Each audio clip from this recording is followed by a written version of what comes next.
The future. 4 astronauts are working aboard a near-Earth space station. One day, they try to avoid a potential collision with space debris. The ship's commander, Vincent, is returning from outer space, while the communications engineer, Justine, attempts to identify an unknown issue preventing the station from turning away from the debris. The captain's assistant, Jonathan, reports that there are 6 minutes left before the impact and suggests considering evacuation. But then Justine announces that she has found the malfunction, and Dr. Andrea requests additional coordinates from Mission Control. After receiving the coordinates, Jonathan activates the engines, and the station obediently shifts away, allowing the debris to pass harmlessly. The crew celebrates the successful conclusion of their 500th day in space. Exactly the same number of days remain until the end of their mission. The scene flashes back to the day of their launch. The president of Quebec addressed her citizens, urging them to take pride in having launched a groundbreaking scientific and psychological project where 4 astronauts would spend 1,000 days aboard a space station. The expedition would be commanded by Vincent Kohler, the second human to have set foot on Mars. During a severe global crisis marked by resource shortages, many scientists turned their eyes to the stars. Quebec, one of the few water exporting countries, drew dissatisfaction from others. This spurred the decision to search for water in space. One scientist collaborated with a private American firm and directed his attention to Jupiter's moon, Europa. Beneath its thick ice crust, water, and possibly life, could exist.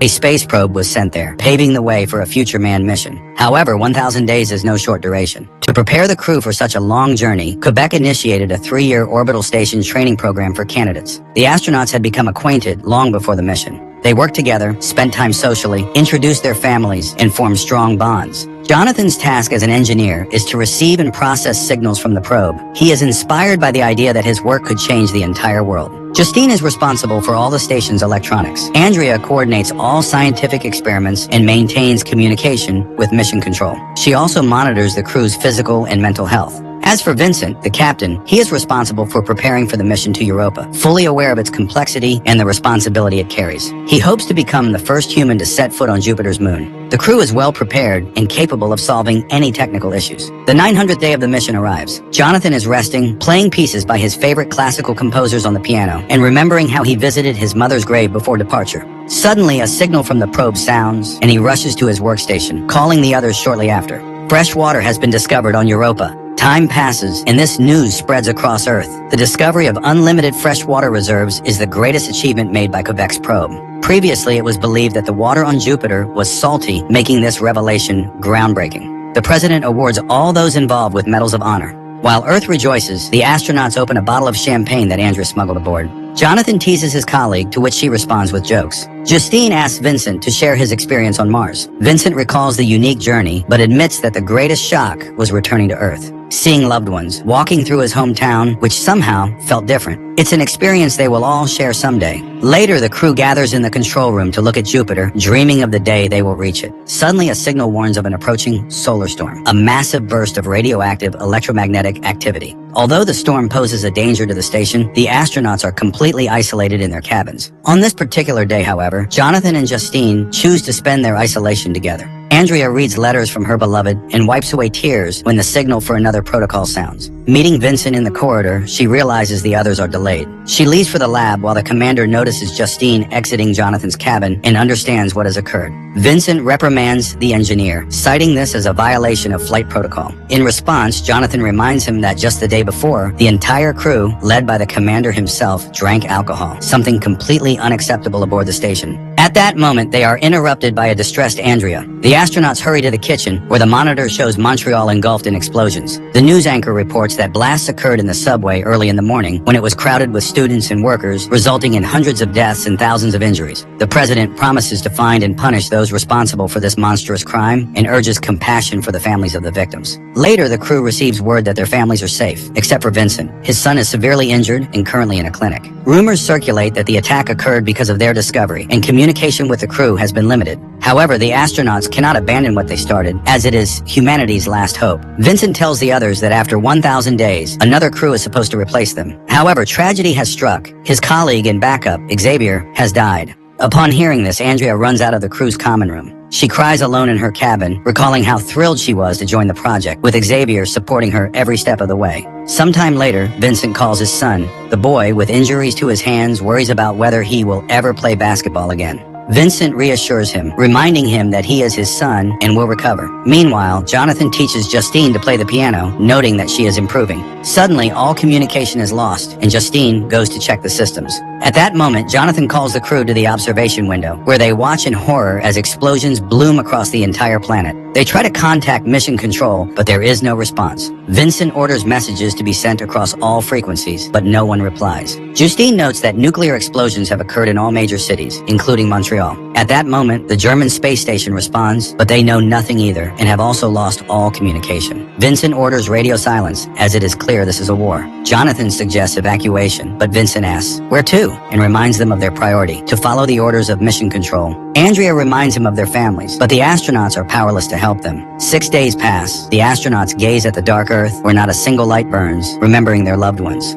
Vincent occasionally tries to reach anyone on Earth, but it is futile. He asks Andrea to assess their psychological state, but she refuses, as she is just as on edge as the others. Instead, she offers to listen to him. Vincent admits that after his Mars mission, he felt resentful because he was the second to set foot there. Now, when he had the chance to be first, everything has collapsed. Worse still, he may have lost his son, which frightens him far more. He confesses that he no longer knows why he wanted to become an astronaut. This feeling begins to overwhelm the rest of the crew. They question why they strove to reach the stars when their loved ones and all of humanity may have perished. They search for a reason to continue their mission.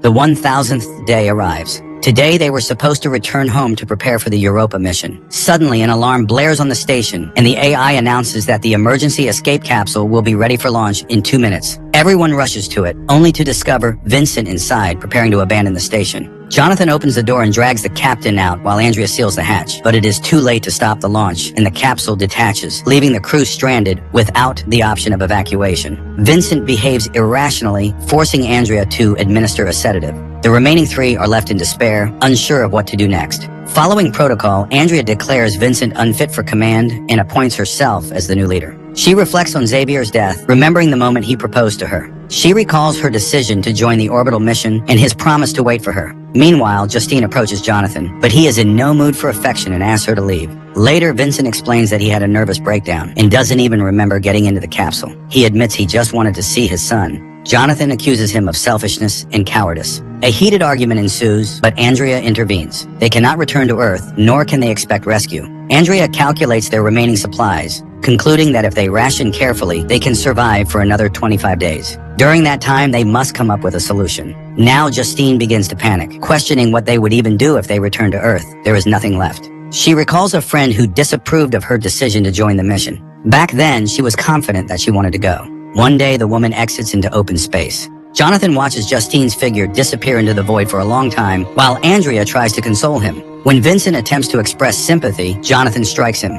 An hour passes. Suddenly, a signal comes from the Russian orbital station. The sole surviving cosmonaut requests help and prepares to dock his rescue capsule with their ship. When the cosmonaut arrives, Andrea immediately notices he is emaciated and suffering from radiation exposure. They realize they likely cannot save him. Vincent points out that the Russian capsule is built for 3 people, but now there are 4 of them. With oxygen running out, staying on the station is not an option. Jonathan suggests waiting for the cosmonaut's death and then using his capsule to return to Earth. Andrea refuses to make such a decision, especially as the cosmonaut begins to recover. He explains that his station's reflectors failed during the solar storm, killing the rest of his crew.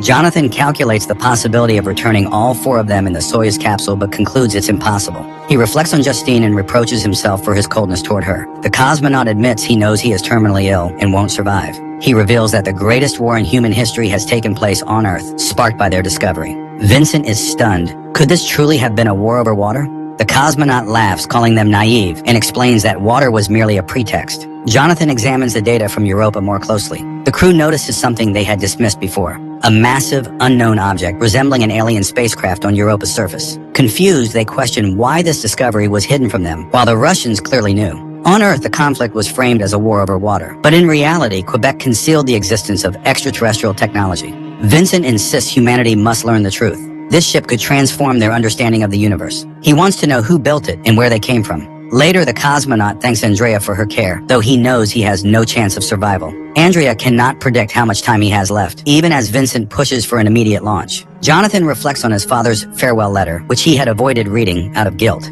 Meanwhile, Andrea discovers the cosmonaut has disappeared from the medical bay. She finds him near the evacuation section, where he realizes their capsule is missing. Moments later, Vincent and Jonathan hear Andrea scream. The cosmonaut, having discovered their plan, takes Andrea hostage and demands they open the doors so he can return to his capsule. Despite the crew's protests, Andrea gives him the code, but reminds him of those who might still be alive on Earth. Moved, the cosmonaut abandons his plan. The crew discusses their options. The cosmonaut suggests using the Soyuz capsule, but it is too old to land without assistance from Earth. Sensing his hesitation, Andrea reassures him that he will return home. Vincent volunteers to stay behind, blaming himself for the loss of their capsule.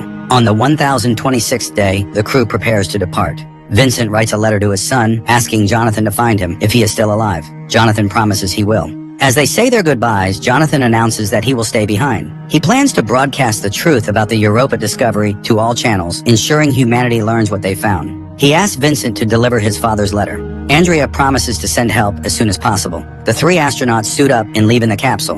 Alone on the station, Jonathan begins transmitting the truth, mentally bidding farewell to his father, who, as it turns out, never blamed him and was always proud of his son, the astronaut. There is no hard science fiction in this film. The hopeful hint of alien civilization is unfortunately not developed further. Instead, the film represents yet another exploration of the popular cinematic question, how would astronauts behave in extreme conditions? The conclusions are far from optimistic.